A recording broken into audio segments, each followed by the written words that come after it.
नमस्ते दोस्तों, स्वागत है आपको हमारे चैनल टेलीटेक एंड में सीरियल या हिस्सा क्या कहलाता है कि आज के एपिसोड की अपडेट के लिए। कल हम सब ने देखा था कि रिद्धिमा कारब को पेंटिंग फेस्ट से लेकर आती है तो उसे जुकाम हो जाता है क्योंकि रिद्धिमा ने उसे जंक फूड बाहर खिलाया था, जो सुनकर नारा गुस्से से रिद्धिमा को कहती है, माँ हूँ कारब की, मुझे पता है कि मेरे बेटे के बारे में उसके इम्यूनिटी बहुत वीक है, उसे बाहर का खाना सूट नहीं करता है। रिद्धिमा कहती है, मुझे पता नहीं था। नायरा कहती है, मुझे लगता है एक बार बैठकर हम दोनों को बात कर लेनी चाहिए।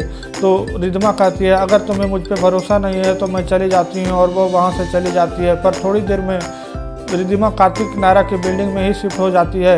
तो आइए आज देखते हैं कि रिद्धिमा की इस बिल्डिंग में शिफ्ट होने के पीछे क्या मकसद है। यदि अभी तक आपने हमारे चैनल को सब्सक्राइब नहीं किए हैं तो चैनल को सब्सक्राइब करके नोटिफिकेशन की घंटी भी दबाएं TV serial and web series की अपडेट के लिए। तो आज की रिव्यू शुरू करते हैं। आज का एपिसोड शुरुआत होती है, नायरा कचौड़ी बनाती है और कहती है कारब उठ गया होगा और आज तो कार्तिक भी घर पर है, गर्मा गर्म कचौड़ी खाएंगे। तो काम करने वाली दीदी कहती है, आज तो मस्त खुशबू आ रही है कचौड़ी से, क्या डाला क्या है इसमें। तो नायरा कहती है, थोड़ा सा गुड़ और ढेर सारा प्यार। कारब को मीठी कचौड़ी पसंद है। फिर मोबाइल देखती है, SMS लिखा है कि इडली रिद्धिमा ने बनाई और कारब ने खाई। तो नायरा उदास हो जाती है, कहती है कारब को तो इडली पसंद नहीं है पर फोटो में तो खुश लग रहा है। इधर देखते हैं कि कार्तिक कारब इडली खा रहे होते हैं। तो रिद्धिमा कहती है, कैसी लगी इडली। तो कारब कहता है, बहुत अच्छा। तो रिद्धिमा कहती है, तुम ये फिनिश करो, मैं आती हूँ, और रिद्धिमा वहाँ से चली जाती है। तो कार्तिक कारब से कहता है, अब बताइए सचमुच इडली कैसी लगी है। तो कारब कहता है, इडली अच्छी थी बट आई की कचौड़ी जैसी नहीं। फिर कारब कार्तिक नायरा की कचौड़ी खाते हैं। इसके बाद कारब फिर से एक स्माइली नायरा की टोकरी में रखता है, जिसे देखकर नायरा खुश होती है। इसके बाद देखते हैं कि गोयनका हाउस में मनीष ट्रॉली लेकर नीचे आते हैं। तो सुहासिनी कहती है, मनीष ये कहाँ जाने की तैयारी है। तो मनीष कहता है, मुंबई जा रहा हूँ माँ। तो सुहासिनी कहती है, हमसे भी कह देते, हम भी चलते ना साथ में। तो मनीष कहता है, क्लाइंट के साथ मीटिंग थी, मुझे लगा कि फ़ोन पर हो जाएगी, पर वो कहने लगा कि पर्सनली मिलनी है, इसलिए मुझे लगा कि मैं ही चला जाता हूँ। तो लवकुश कहता है, हम भी चलते हैं, ताऊ भैया भाभी से भी मिल लेंगे, अक्षरा को भी नहीं देखे हैं अभी तक। तो सुरेखा कहती है, तुम दोनों आज नहीं जा सकते हो, तुम्हारे लिए आज कोई और प्लान फिक्स किया हुआ है। तो नक्श सोचता है, पापा को कैसे रोकूं मुंबई जाने से, अगर गए तो पता चल जाएगा कि नायरा कार्तिक साथ नहीं रह रहा है। तो नक्श कहता है, पापा आप नहीं जा सकते हैं क्योंकि डॉक्टर ने कहा ट्रैवल करना आपकी सेहत के लिए सही नहीं है। तो मनीष कहता है, मुझे कुछ नहीं होगा, मैं जा रहा हूँ। तो नक्श कहता है, नहीं पापा, मीटिंग आप वीडियो कॉल से कर लीजिए, या तो कार्तिक को कह दीजिए कि वो अटेंड कर ले, पर आप नहीं जा सकते हैं। तो सुहासिनी भी कहती है, हाँ मनीष, जब डॉक्टर ने मना किया है तो अब मत जाओ। फिर मनीष रुक जाता है। इधर देखते हैं कि एक लड़का अंदर जाना चाहता है पर गार्ड नहीं जाने देता है बिल्डिंग के अंदर। तो नायरा आकर पूछती है गार्ड से, क्यों नहीं जाने दे रहे हो इन्हें, और इस लड़के से कहती है, excuse me can I help. तो वो लड़का कहता है, यस प्लीज़, आप इसी बिल्डिंग में रहती है, मेरा नाम विकास है, मैं यहाँ रिद्धिमा से मिलने आया हूँ, आपको पता है वो कौन सा रूम नंबर में रहती है। मैं रिद्धिमा की दोस्त हूँ, बचपन की, रॉयपुर में एक ही कॉलोनी में घर था हमारा, फिर उसकी शादी हो गई और वो US चली गई, कॉन्टेक्ट ऑलमोस्ट टूट गया। उस दिन उसे मैं रोड पर देखा, आवाज़ भी लगाई पर शायद सुनी नहीं होगी। तो नायरा कहती है, पर आपने उन्हें कॉल क्यों नहीं किया, नंबर नहीं था उसका। तो वो लड़का कहता है, नहीं, इनफैक्ट मैं नंबर लेने के लिए उसके दोस्त को कॉल किया तो वो पता चला कि उसके हस्बैंड और बेटे की कार एक्सीडेंट में मौत हो गई है। तो नायरा कहती है, क्या।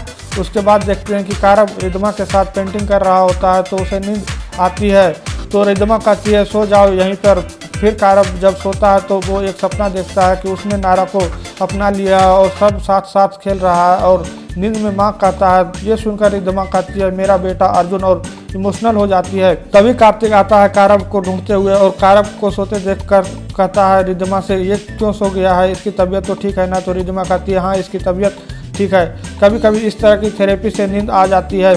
तो कार्तिक सोफे पर बैठकर कारब को उठाने लगता है। तो रिद्धिमा एक सेल्फी लेती है कार्तिक के साथ, कार्तिक को पता नहीं चलता है। जब कार्तिक जा रहा होता है रूम से, तभी वो लड़का विकास रिद्धिमा के कमरे में आते हैं। तो रिद्धिमा उसे देखकर गेट बंद करने लगती है। तो विकास कहता है, हाय रिद्धिमा, पहचाना नहीं, तुम तो US में थी और इंडिया वापस कब आई और बताया तक नहीं, मैंने तो दिन पहले देखा तुम्हें रोड पे, आवाज़ भी लगाई पर तूने सुनी नहीं। तो रिद्धिमा कहती है, सॉरी मुझे सुनाई नहीं दी, मुझे जाना है, मेरी एक मीटिंग है। तो विकास कहता है, रिद्धिमा तुम मुझे अवॉइड कर रही हो क्या, मैं तुमसे मिलने आया हूँ, नीलिमा से बात हुई, पता लगा कि तुम्हारे हस्बैंड और बेटे की कार एक्सीडेंट में मौत हो गई, आई एम रियली सॉरी, तुम अब ठीक हो ना। उसने बताया कि बहुत मुश्किल वक्त था तुम्हारे लिए, कुछ मेंटल। तो रिद्धिमा कहती है वाट रबिश, ऐसा कुछ नहीं हुआ है, दूसरों को काउंसलिंग करती हूँ, खुद की भी कर ली। फिर सोचती है कि थैंक गॉड ये सब कार्तिक नायरा के सामने नहीं हुआ है, उन्हें पता चलता तो, स्पेशली अर्जुन के बारे में। तो इधर देखते हैं कि नायरा कार्तिक को बताती है रिद्धिमा के बारे में। तो कार्तिक कहता है अर्जुन रिद्धिमा का बेटा, this is very sad Naira. तो नायरा कहती है मुझे तो सिर्फ बच्चे से दूर रहना पड़ रहा है, तो ऐसा लग रहा है, उसे कैसा लग रहा होगा, फिर भी वो दूसरों के बच्चों को इतनी अच्छे से ट्रीट कर रही है। अब मैं कभी उसके सामने माँ नहीं कहूँगी, उसे आज डिनर पर लेकर चलते हैं। उसका वो दोस्त आज पुरानी बातें आकर याद दिलाया होगा, उसे सही नहीं लग रहा होगा, उदास होगी। फिर देखते हैं इधर रिद्धिमा सोचती है कि किसी को नहीं पता था मैं कहाँ रहती हूँ, क्या करती हूँ, पता नहीं इसको कैसे पता चल गया है। फिर रिद्धिमा सेल्फी देखती है जो कार्तिक के साथ ली थी और कहती है कितना अच्छा मोमेंट था ना, ये इस विकास ने सब कुछ खराब कर दिया। मैं सपने में नहीं सोच सकती थी कि मेरे साथ फिर से ऐसा कुछ होने वाला है। ऐसा लग रहा था कि जैसे कि एक्सीडेंट हुआ ही नहीं है, जैसे मेरा अर्जुन बिल्कुल मेरे पास है, बहुत पास। फिर देखते हैं कि कार्तिक नायरा और रिद्धिमा डिनर के लिए जा रहे होते हैं। तभी कारब रिद्धिमा को देखकर आवाज़ देता है, तो कार्तिक भी रिद्धिमा के पास जाता है। नायरा छुप जाती है, तो कार्तिक कहता है आता हूँ बेटा 10 मिनट में। तो कारब कहता है आप कहाँ जा रहे हैं, मैं भी आऊँगा। तो कार्तिक मना करता है, तो नायरा कहती है ले जाओ कार्तिक कारब को, मैं नहीं जाती हूँ, उसे अच्छा लगेगा। तो फिर कार्तिक कारब और रिद्धिमा डिनर के लिए जाते हैं। नायरा रूम पर ही रुक जाती है। एपिसोड यहीं पे खत्म होती है। कैसी लगी आज का एपिसोड कमेंट में बताइए। वीडियो को लाइक शेयर करें एंड चैनल को सब्सक्राइब करके नोटिफिकेशन की घंटी भी दबाएं डेली की अपडेट के लिए। तो खुश रहिए और अपने सेहत का ध्यान रखिए। Thank you for watching.